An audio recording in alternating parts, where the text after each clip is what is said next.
I think she's probably been put in there because, according to Donald Trump, she's a 10. Democrats and the media are now unloading all their nasty attacks on rising Trump White House star and new press secretary, Karoline Leavitt. What would you do if one of the most well-known talk show hosts in the country made a comment so outrageous that it sparked backlash from nearly every corner of the internet? That's exactly what happened recently on an episode of a certain daytime talk show when Joy Behar took aim at Karoline Leavitt, the newly appointed press secretary in the current administration. Behar's comment wasn't just inappropriate, it was downright inflammatory. She suggested that Leavitt, at just 27 years old, didn't land her prestigious position because of her qualifications or experience, but because of her physical appearance. And, as expected, the internet erupted. Speaking of Donald Trump, I was stunned and amazed by his new White House spokeswoman today. She's actually the youngest ever in that job. Let's break it down. Joy Behar, a long-standing co-host of a popular daytime show, accused Karoline Leavitt of being hired because, in her words, according to Donald Trump, she's a 10. Let that sink in for a moment. This wasn't just a casual jab, it was a blatant dismissal of Leavitt's accomplishments and qualifications. Behar didn't stop to mention Leavitt's extensive political background, her history of working in communications, or the fact that she had already served in significant roles, including working as an assistant press secretary under the previous Trump administration. No, instead she reduced her to nothing more than her looks, a comment that millions of viewers found nothing short of offensive. Karoline Leavitt, she's just 27 years old, but boy, was she giving it to the Trump haters in her first White House briefing. This wasn't just another offhanded remark from Behar. It struck a nerve because of the glaring hypocrisy it exposed. Here we have a host who has long advocated for women's empowerment, fighting for equality and respect in the workplace. Yet, in the blink of an eye, she turned around and demeaned a young woman in one of the most public and degrading ways possible. And the reaction? Let's just say the internet never forgets. Bang, Rowan, I couldn't do that at 27. No nonsense, straight to the point, courage, detail. Social media platforms quickly erupted with outrage from viewers across the political spectrum. Many criticized Joy Behar, arguing that she seemed intent on dragging others down, while praising Karoline Leavitt for maintaining professionalism. Others pointed out a perceived double standard, claiming that a conservative host making a similar remark about a liberal woman would face immediate cancellation. The backlash extended beyond conservatives, as some left-leaning viewers, despite their political differences with Leavitt, also agreed that Behar's comment had gone too far. The timing of this controversy only amplified the backlash. Leavitt's first press briefing had already drawn attention for its bold reforms to the White House press room, including opening new seats for independent media outlets and restoring press passes to hundreds of journalists who had been sidelined under the previous administration. Her willingness to challenge the norms of legacy media sent a clear message that this administration would not be catering to the establishment. For many viewers, Behar's comment felt like an attack not just on Leavitt personally, but on the broader effort to shake up the traditional media landscape. This wasn't just about her looks, one commenter noted online. It's about silencing someone who dared to challenge the status quo. Adding to the drama was the fact that this wasn't the first time The View had been accused of targeting conservative women in high-profile positions. Critics were quick to point out the show's history of making personal attacks on figures like Sarah Huckabee Sanders and Kayleigh McEnany, both of whom faced relentless scrutiny and insults during their time as White House press secretaries. In one infamous moment, the show mocked McEnany's faith, prompting widespread condemnation, even from those who disagreed with her politics. This latest incident with Leavitt seemed to solidify a pattern, leaving many to wonder whether the show's hosts were more interested in scoring cheap shots than engaging in meaningful discussions. Because she said something yesterday that really pissed me off. And that was, she said, there will be no wokeness here. Oh, yeah. Let me explain something to you. The controversy also highlighted a growing divide in how different generations view media and politics. While some older viewers on social media defended Behar's remark as just a joke, younger audiences overwhelmingly rejected the notion that any professional, regardless of their political affiliation, should be reduced to their appearance.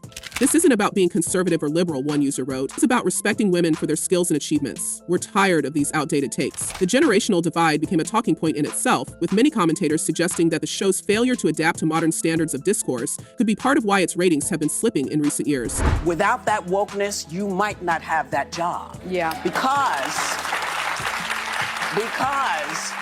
women were not invited to that table. And then there was Karoline Leavitt herself. Many expected her to stay quiet, perhaps brushing off the comment or avoiding the drama altogether. But Leavitt didn't back down. Instead, she addressed the situation head-on, doing so with the kind of poise and professionalism that left her critics scrambling. She didn't resort to insults or emotional outbursts. Instead, she calmly laid out her credentials, reminding anyone listening why she had earned her role. She highlighted her years of experience, from working as a communications director to her time as a press secretary during Trump's campaign. She reminded the public that she's not just ready for this job, she's more than qualified to take it on. And honestly, watching her handle the situation so masterfully might have been the ultimate mic drop moment. Karoline Leavitt is the press secretary at the White House, doing a great job. Such a great job that the ladies of The View feel the green monster coming upon them. But this wasn't just about Behar's comment. Whoopi Goldberg, another co-host of the same talk show, decided to jump into the fray, turning her attention to Leavitt's stance on so-called wokeness. During Leavitt's first press briefing, she had made it clear that the administration would not support policies or funding that promoted what she referred to as wokeness in federal agencies. This comment, unsurprisingly, didn't sit well with Goldberg, who launched into a lengthy tirade about the importance of wokeness and how it paved the way for women like Leavitt to even have opportunities in the first place. They really don't like this woman. She's a good communicator. And so Joy Behar just offered her analysis on why Leavitt was picked for the role. Goldberg's emotional outburst, however, didn't have the impact she likely intended. Instead of sparking a meaningful conversation, it came across as condescending and dismissive. She argued that without the very policies Leavitt criticized, she wouldn't even be standing at that podium. But here's the thing. Her argument felt more like an attack than an attempt to engage in a real discussion. And the public noticed. One viewer commented online, "Whoopi completely missed the point. You can support equality without supporting everything that falls under the label of wokeness. This was just another example of her trying to shut someone down instead of listening." Another wrote, "It's ironic that she tried to lecture Leavitt about opportunities for women while actively tearing her down on national television."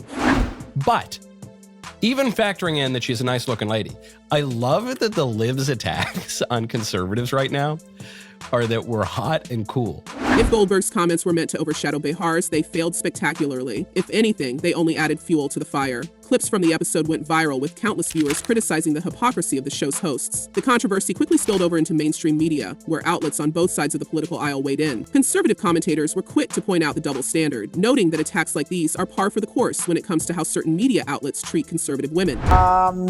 Isn't it rich that The View is saying she got the job based on looks when DEI is all about based on looks? But perhaps the most surprising aspect of this entire situation was the level of support Leavitt received from unlikely corners. Even those who disagreed with her politically found themselves defending her against what they saw as blatant hypocrisy. One fan commented, "I don't agree with her policies, but watching the way she handled herself under fire was impressive. She didn't stoop to their level, and that says a lot about her character." Another added, "This isn't about politics, it's about basic respect. Joy Behar and Whoopi Goldberg should be ashamed of themselves." Meanwhile, behind the scenes, reports suggest that ABC executives are scrambling to figure out how to handle the fallout. The controversy has put the network in a difficult position, as viewers and advertisers alike are questioning whether the show's hosts have gone too far. Insiders claim that some higher-ups are seriously considering a shakeup, with Joy Behar's position on the show reportedly under review. While The View has always thrived on controversy, there's a growing sense that this time they may have crossed the line they can't come back from.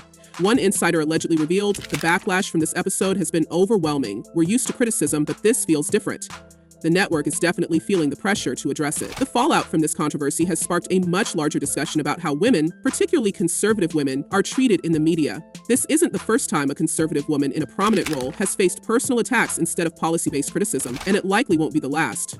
From Sarah Huckabee Sanders to Kayleigh McEnany, the pattern is clear. When it comes to conservative women, respect seems to go out the window. And as Karoline Leavitt's handling of this situation proved, these women aren't just qualified, they're more than capable of holding their own. No, it's not. So first of all, and I have had my objections to the job that Karine Jean-Pierre did, but she worked in politics for 21 years, 5 presidential campaigns, and worked in 2 administrations. So what's next for The View? Will ABC finally hold its hosts accountable for their comments, or will they brush it off as just another controversy? And more importantly, will this moment serve as a wake-up call for how conservative women are treated in the media, or will it be forgotten as just another headline in the 24-hour news cycle? Let us know your thoughts in the comments below, and don't forget to subscribe for more updates on this explosive story. Until next time,